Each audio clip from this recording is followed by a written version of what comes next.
My name is Sarah Hamid, and I lead the policing technology campaign at the Carceral Tech Resistance Network. I've been asked today to speak to you about memory, but before doing so, I want to introduce our network and the kind of work that we do.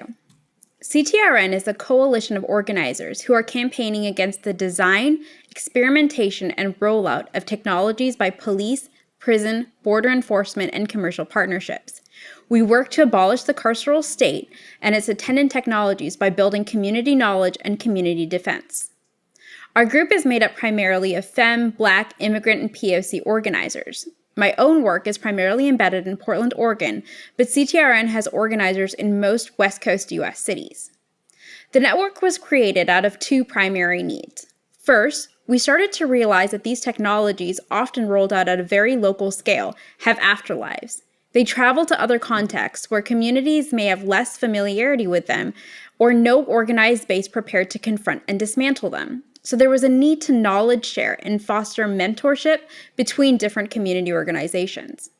Second, we felt an urgent need to build a different relationship to the cataloging, databasing, and archiving practices that are widely deployed in movement spaces, but which also share a troubled history with the exact same surveillance technologies that we were working to dismantle.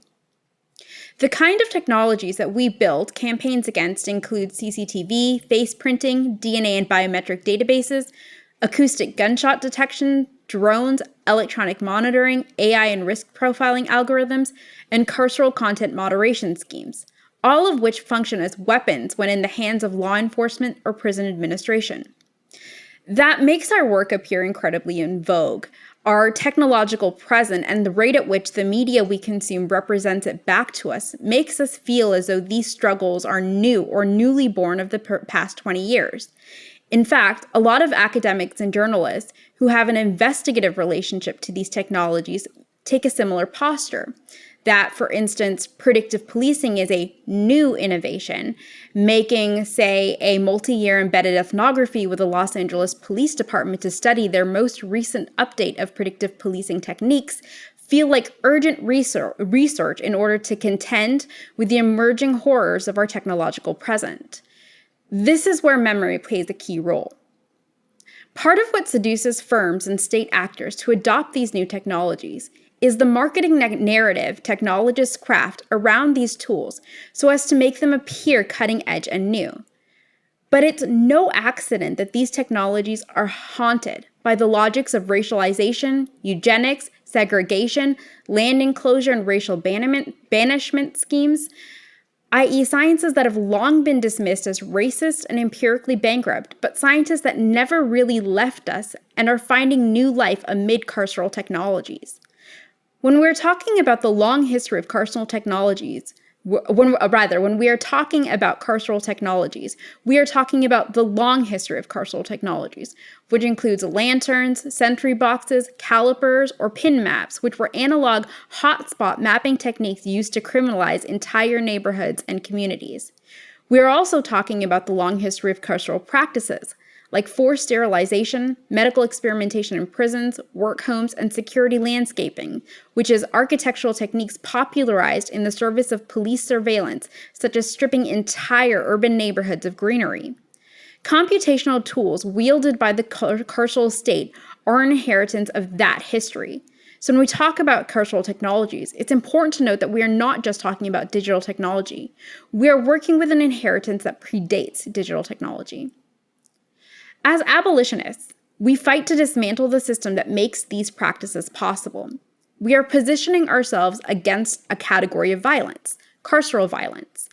And it's a category of violence that has been stabilized in Anglo-America and its empire for at least 200 years. And these tools are simply the most recent iteration of technology through which that violence is enacted. More importantly, we are organizing in contexts and communities that have a long history of fighting against carceral violence, communities that have acquired knowledge about how to fight and build safety against the rollout and experimentation of carceral programming, whether analog or digital. Our work is multi-generational, and we honor the knowledge that our ancestors used to fight for their survival, and we use that knowledge to fight for our own. Carceral technologies, as we understand it, are technologies that are bound up in the control, coercion, capture, and exile of entire categories of people. These tech and the industries and state actors that scaffold their use are the inheritance of a long history of racialized surveillance, objectification, and developmentalism targeting Black, Indigenous, immigrant, and poor communities in the United States.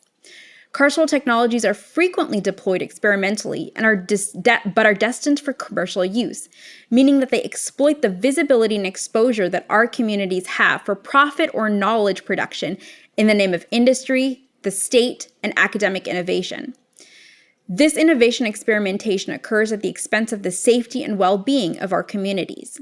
CTRN seeks to build circuits of information exchange between community organizations across contexts and causes. Through community archiving and pooling of our collective expertise through analog and digital networks of knowledge sharing, we seek to amplify the capacity of community organizers to resist the encroachment and experimentation of harmful technologies. A few things to note.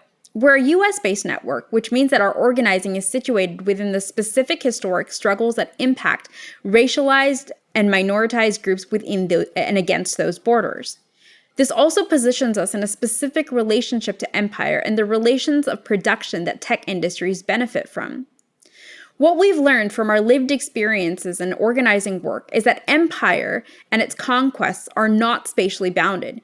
Instead, the colonies are imbricated throughout the continental United States, and the techniques of war, extraction, control, and violence that are exercised in the global South are innovated and refined domestically. A good case study for this is predictive policing technologies, which is a technology that feels like it's on its last iteration as it's being rebranded right now as a way for police departments to identify and root out their own quote-unquote systemic biases. We can only hope. Predictive policing, which was rolled out in the mid-2000s, wasn't even really developed for the United States, which has a high threshold for things like accountability and transparency. But when predictive policing first came to American police departments, the marketing line from industry was that these departments were resource scarce. Predictive policing, the story went, could help law enforcement agencies save money. In the context of the George Floyd uprisings and what we've experienced over the past year and a half in the fight to defund municipal police departments, that argument is absurd. American police departments are far from resource scarce. But that argument wasn't really for us.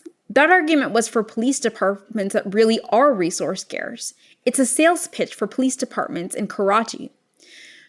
So it's no accident that when the NIJ's 2009 Predictive Policing Innovation Grant, which funded the Chicago's now deprecated Strategic Subject List, or HEAT list, seeded the development of risk assessment technologies that served as templates for police departments throughout the world.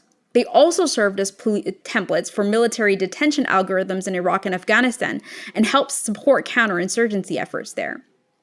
Memory works its way into these histories because for many of us, events from a decade ago are having a direct effect on how our communities can move across the world today in 2021. Memory also works at a different scale here.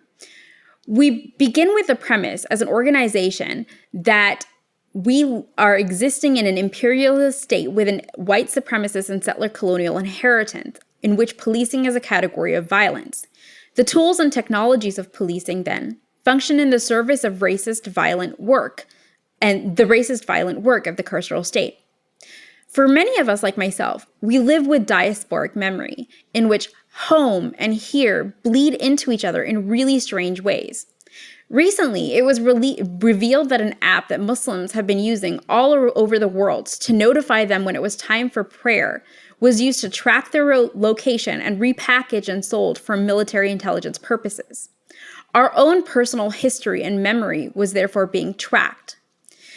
This revelation was horrifying in and of itself, but what became more horrifying was the slow realization that these data were making meaning at a network scale. And the technologies of profiling and identification and prediction, which invariably make their way into the context of war and empire, go through a process of refinement and recalibration.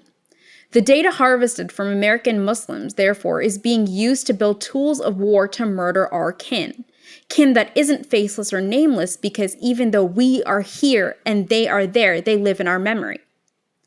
That personal memory was being weaponized against our own people in ways we hadn't anticipated.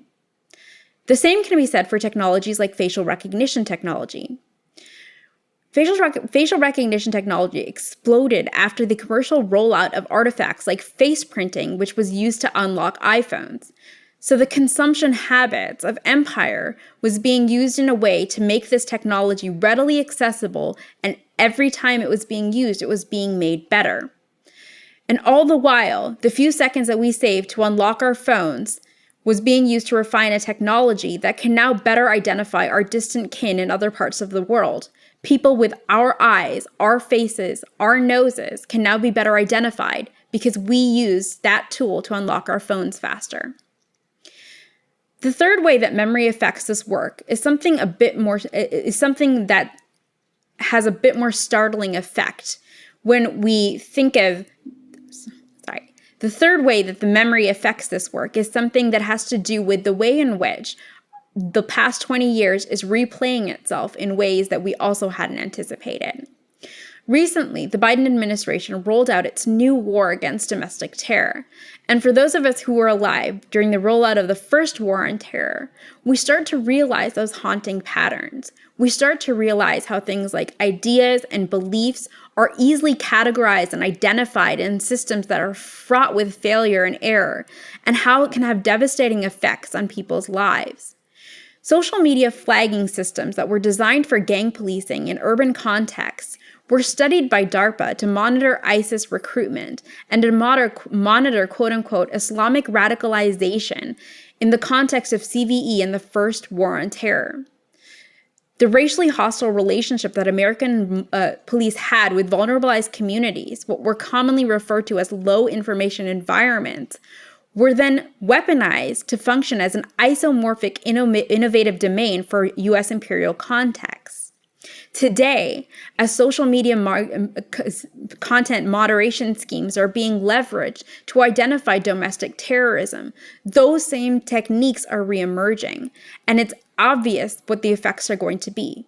There's going to be more rates of error and more mistakes made that are going to have devastating consequences, not necessarily for white supremacists, but most definitely for water defenders, for those fighting for Black lives, for immigrants, and those who the state has historically and continuously defined as a threat. The work in front of us now then is to build globally. The economies through which these technologies circulate imply that the bans and moratoriums that we enact domestically mean that the market then gets flooded for commercial and state use globally. Abolition, Ruth Wilson Gilmore tells us, must be red, it must be green, and it must be international. As these technologies of war and carceral violence are intimately tied to our lives and to our distant kin, so too must our strategies of resistance be intimately bound together. This fight is now a global fight.